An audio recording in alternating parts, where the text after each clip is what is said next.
So I've been able to interview $1 billion plus worth of entrepreneurs on my show, which is called Interviews with Entrepreneurs Out There. And these are the main things that I've learned by interviewing all of these successful entrepreneurs. So guys, my name is RJ Ahmed. Welcome back to another video where we're gonna talk about my top takeaways by interviewing over $1 billion worth of entrepreneurs. So if you haven't subscribed to the channel out there, be sure to subscribe to the channel and be sure to hit the notification bell on so you get notified every single time when I post a video.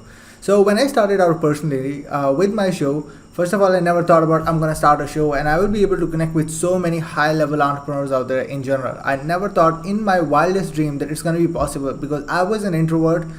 English is not my first language, and I never thought about I'm gonna be speaking in front of a camera. But when I did, it drastically changed my life and the business as well. So I'm going to talk about mostly, I think, 3 to 5 common patterns or the common takeaways that I have in my mind after interviewing these people out there. You know, some of them have made $1 million, over $250 million. Some people have done over $1 billion in sales as well.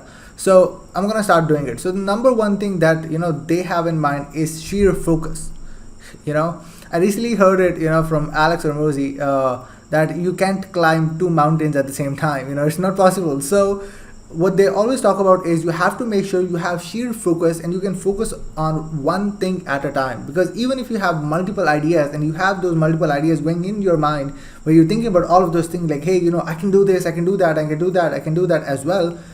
Your mind and your focus is already been distracted. It already been diversified as well. So the outcome is going to be diversified as well. It's not going to be as much as you're expecting to. So that is the number one thing out there, which is particularly sheer focus. The other thing that they talked about is they always have a long-term plan as well with short-term goals as well. We think about like how we can make money fast or how we can make things faster out there, which is cool because which is important to sustain. You won't be able to survive long term if you can't survive short term.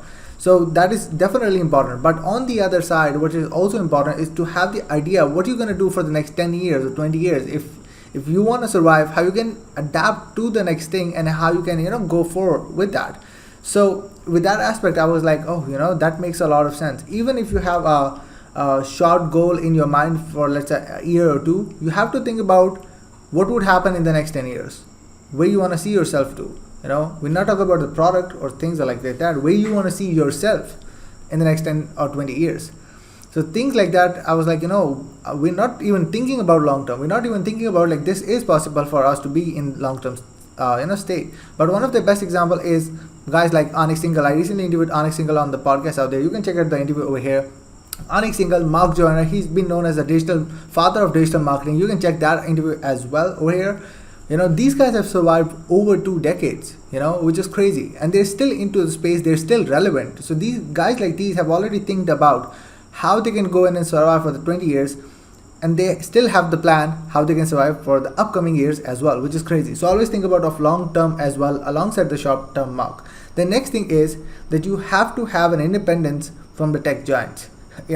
Even though we are watching this content out there, we're talking about all of those things out there through these tech giants platforms, but you have to have an independence as well.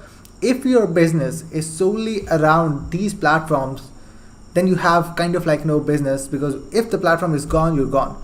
So it's better to diversify, but you also, it's basic, you might have heard that as well, but you also have to own your traffic, which is an email list, which is super important. You have to own it. Now, again, the thing was, it's not like having an autoresponder means you own the list. Just download it, just have it with you. Build a relation with the list out there, because that's the only asset you have that you can hold in terms of the, in the market perspective and all of those things, which was kind of like, amazing.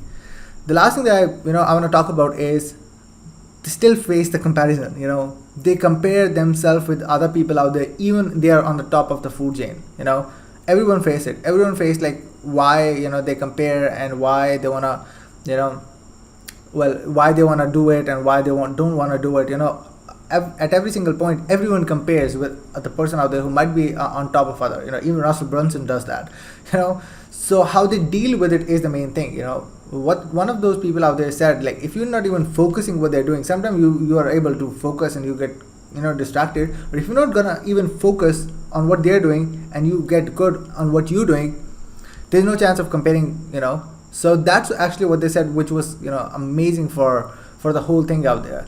And one extra thing that I want to add is their leadership quality. It's amazing. They have created a culture such like that where you see they are doing something amazing. It's not like they're just selling for the sake of selling it.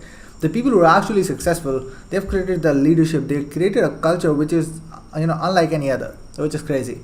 So these are my top things out there that I wanted to talk about of my personal my personal thought or my personal opinions or my personal takeaways, which led me to change my mindset, perspective, shifts, networks, and everything out there in place. So if you want to check out how I was able to book up over $1 billion worth of entrepreneurs out there with the one script that I'm using for the last 2.5 years, check this video out, and you're gonna find out how I've been able to book all of those entrepreneurs with that one script and how you can do it too.